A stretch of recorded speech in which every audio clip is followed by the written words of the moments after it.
This is an interview for my African American history class, and I'm interviewing Pamela Smith. And I wanted to ask you, when and where were you born? I was born in Houston, Texas, April 23rd, 1965. And was your family always from Texas? Yes. And where part of Texas? Flatonia, Texas. And where is that at? That's in between San Antonio and Houston. And what could you remember about your childhood? What did I remember? Well, I was the only child for 7 years. I always had a mother and a father. My father always stressed education and independence. And what else did I was taught to strive for the highest I can go. Did your parents ever discuss racism with you?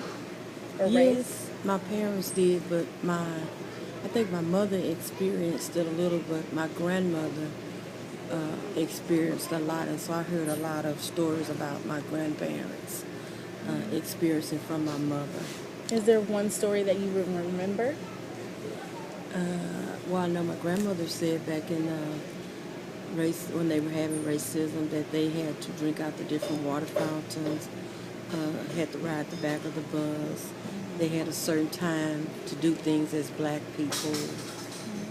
She worked for a white lady, was a maid, and most of the people back then were maids to the white people. Did you grow up in did you grow up around different kinds of people racially? Yeah, I think yes, I did. We were always taught to treat everybody the same. So we grew up. I went to school with the whites, Hispanics, Filipinos, different diversities of cultures. Did you ever have any problems with different races and not understanding your racial background? No, No? I didn't. Okay. Did you have any noble moment in American history that stuck to you?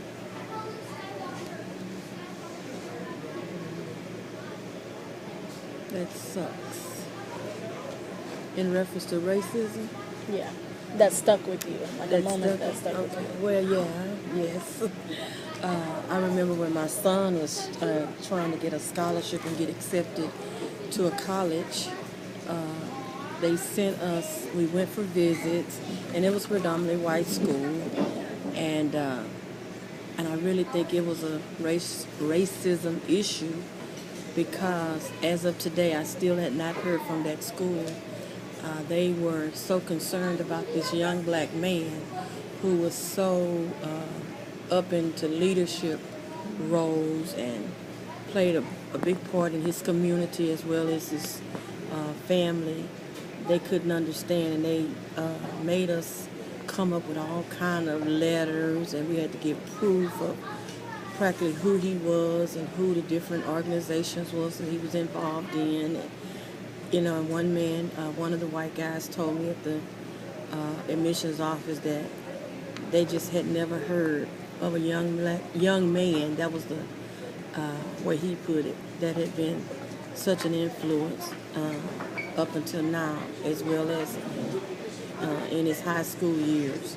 So I really believe that was a racism, because they had awarded a half of a scholarship to him on a football scholarship, but they sent it. We had all the paperwork in and everything, but every time we got close to finishing, there was always something else coming up pertaining to his qualifications, his character. So I really believe that was a racial issue, and that has stuck with me, because when I go through that town, I often think about that. And is there any advice that you would give young black people today in America? Well, today I would give advice to just treat everybody like you want to be treated. I don't want to go on a Christianity level, but I mean, that's how we were brought up, to treat everybody like you want to be treated, because all cultures are not bad. There are some good people out there, but then we still have those that are just, just horrible when it comes to racism. But I would tell them, just, be yourself and treat everybody like you would want to be treated. If you treat them with racism, they're going to treat you with racism.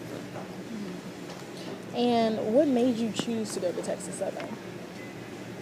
Well, I started out at, I always wanted to go to a black school for some reason. And I started out at Prairie View, and I had a choice to go to Lamar or U of H. But I chose to go to Texas Southern because it was a black school, and it was close to home. And I really just didn't want to go outside of a black college.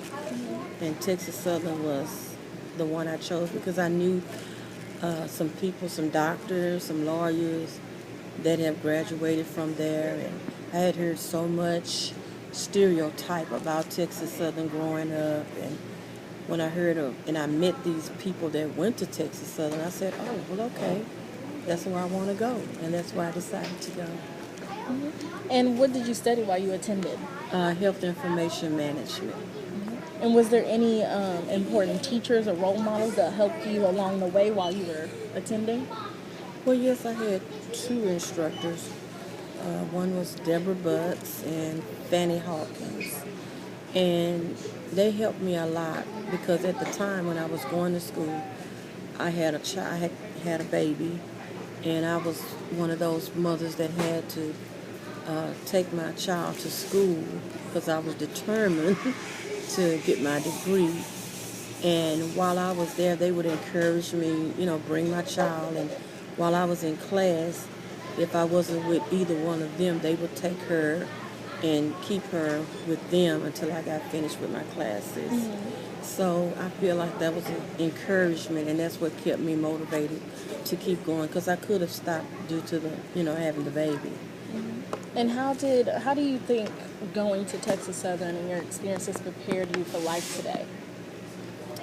Well, it prepared me. I'm a strong believer in education now. And I tell people, if I can do it, you can do it, as a motivator. And I hear Texas Southern and I just get happy because I know I'm a proud product of Texas Southern. And is anything different? How did it used to be back then when you went than how it is now? Well, I was over there about 2 months ago, and it still looked the same. I mean, it's a little renovation been done, and I think that was great. I mean, I turned on one street that used to be a street, and now it's a sidewalk full of plants and flowers, and I thought that was great. I said they're doing an upgrade. So, I think the campus, as far as the campus and the learning, I think it's wonderful. It still looks the same. The people on the campus, everybody was under control. So I think it's still the same. Do you think going to HBCU is important? I do, for cultural reasons, because I'm an African American black, however you want to call it.